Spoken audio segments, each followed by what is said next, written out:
Hello, welcome back to another 90 Day Fiancé recap. Let's talk about The Other Way Season 5, Episode 9. And we're going to start with Shekinah and Sarper. So the episode begins with Shekinah meeting up with her dad, or so I thought. It's actually her ex and her baby daddy and her first serious relationship. They have a 27-year age gap, and so when they first started dating, she was 23 and he was 50. Okay? Not even 40. 50. My sister's 23. She's like my baby because she's my younger sister. And if she were to come to me one day and she was like, Poe, I have a new boyfriend and he's like super mega rich. He buys me everything I want, anything. He's even buying me a house. But he's 50. I would have been like, what? You better give me his name and address so I can march over there and ask him if he has a brother for me. Barto is clearly very rich. He just opened up a hotel in Costa Rica and ran it for 9 years, and he just sold it, so hey, more money. And they have a daughter together. Wait, did I mention that? They do have a daughter together, and her name is Sophie. She is 15 years old, and basically, Shekinah said that Barto pretty much left her after Sophie was born. Anyway, the reason why Shekinah wanted to meet with Barto was to tell him that she's moving to Turkey to be with her new lover boy. And Barto's not happy about this. He's like, you're really gonna leave America where your daughter goes to boarding school so that you can go meet with your lover boy and live a fairy tale happily ever after life? What kind of mother are you? And I'm actually moving to Turkey. Oh my goodness, you're joking me. Really? Wow. You have a daughter. And you're not putting your daughter as a first priority right now. And she's like, listen, you were in Costa Rica for 9 years and you just sold your hotel. So now it's your turn to be there for your daughter. Yeah. You sold it right as I'm making this decision to leave. So now it's almost like it's like your turn to come back to the US. Yeah. And I can leave. It's like weird. It's weird how they both are like, okay, you were away for 10 years, so it's my turn to be away for 10 years. And they're just like bouncing the care off of each other for their daughter. And I just feel bad for Sophie. That's weird. I don't know if it's like a rich/wealthy people thing, but it's just weird. I found it funny that her ex had the audacity to criticize Shekinah for dating guys for their looks. Shekinah make a lot of mistakes in the men that she choose. She based her choices in looks. I mean, isn't that the reason why you were 50 years old dating a 23-year-old for her looks? He tells Shekinah, listen, I don't agree with this. I don't want you to go. I don't think it's right, says the guy who was away for 9 years in Costa Rica. But at the end of the day, she is Sophie's mother and he loves Sophie to death. They will always be in each other's lives. So in the end, he's going to support her no matter what. And so Shekinah is like, thank you so much, Barto. Can I give you a hug? Sure. I appreciate you, Barto. Thank you so much. Now the cameras are in Turkey and we see Sarper. He is working super hard, walking down that street, treating it like a fashion runway. He is modeling the crap out of that outfit and he scares me. He looks like a plastic, hard, waxy figurine. Also, what exactly is he modeling? Is it the clothes? Is it the coffee? Is it the restaurant? I'm very confused. Evet. Ooh, why does he look like that? We learned that he used to be an exotic dancer, which he absolutely loved because he got to hang out with all the ladies, but his parents weren't happy about it, so then he went into the fitness industry.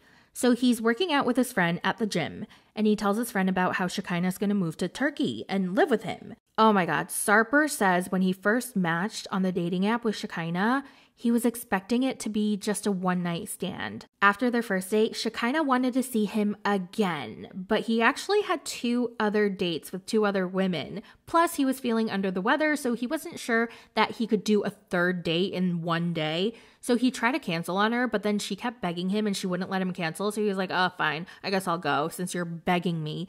And so he went to go see her after his 2 other dates, and the rest was history. When Shekinah left Turkey, to be honest, I wasn't expecting to see her again. And then she came once more to Turkey just for me. He proudly says he slept with more than 2,500 women, which I think is a total exaggeration. Ne kadar sen kaç kadınla beraber oldun? 2500'ü bulmuşuzdur. Ve şimdi Evet, bundan sonra bırakıyorum tek abi. bir kadınla Hiçbiriyle tek ile yaşayacaksın. yaşayacağım. Do I think he slept with many, many women?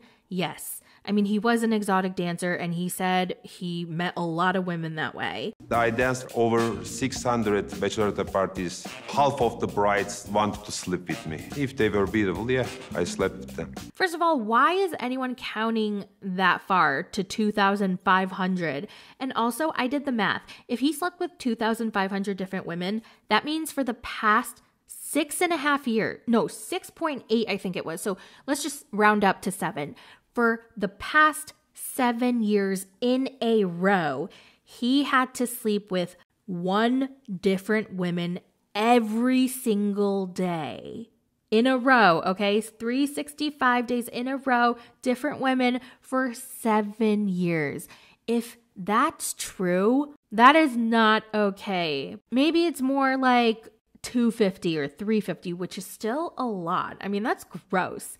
That's gross. Sorry, am I slut shaming? Yeah, I am. What are you going to do about it? I don't care. He tells his friend how proud he is of himself that he's been able to stay faithful for this long. 79 days in a row. Wow. Good job, Sarper. Good job. So amazing. Abi ben 43 yıl kimseye sadık olmadım biliyorsun. Ama bunu öyle. His friend is like, are you sure you're going to be able to do this? I mean, you're such a player. And Sarper's like, yeah, but I'm going to try. I mean, it's not that easy to giving up bad boy lifestyle, but I love her. I hope I can get used to it because it will be difficult. I will do my best somehow. I don't know how. Good luck. This relationship, it has to work out because I want her to finally see that I can choose a great person. These lip fillers have got to go. They are disproportionately so big. So big. You don't need your lips that big. When I saw pictures of her old self, I was shocked. I will say, though, I understand why people get addicted to plastic surgery and they just go bigger and they go more and more and more. Like, you don't know when to stop. And the only way I can relate to this is Facetune and Photoshop. I used to Photoshop and Facetune all my pictures. And in the beginning, they were very subtle. And as time went by, they just became more and more and more severe. Like, the level of face tuning was insane. It was like Tana Mongeau level. You really do become a little delusional and you start to think that you look like your pictures, like the face-tuned version of yourself. So like I would look in the mirror and I'd be like, oh my God, that's not the way I really look. Like, why do I look so bad? Oh, it's because of this or that. And I would face-tune all my pictures. And one time I remember I posted it on Instagram and my sister was like, whoa, I didn't even think that was you. And I'm like, what do you mean? That looks like me. Like, I literally thought that in my head, that this picture that I face-tuned the shit out of looked like me. It's so crazy. It's so crazy. I swear it is dangerous. So I can totally understand how you put a little bit of filler in and then you put a little bit more and a little bit more and you just get used to your lips being big and then you look in the mirror and you just want a little bit more because you think it's enhancing your look. I think the people who are addicted to plastic surgery are addicted to looking different. Like, it's never enough. So anyway, moving on to TJ and Kim. Wow, it feels like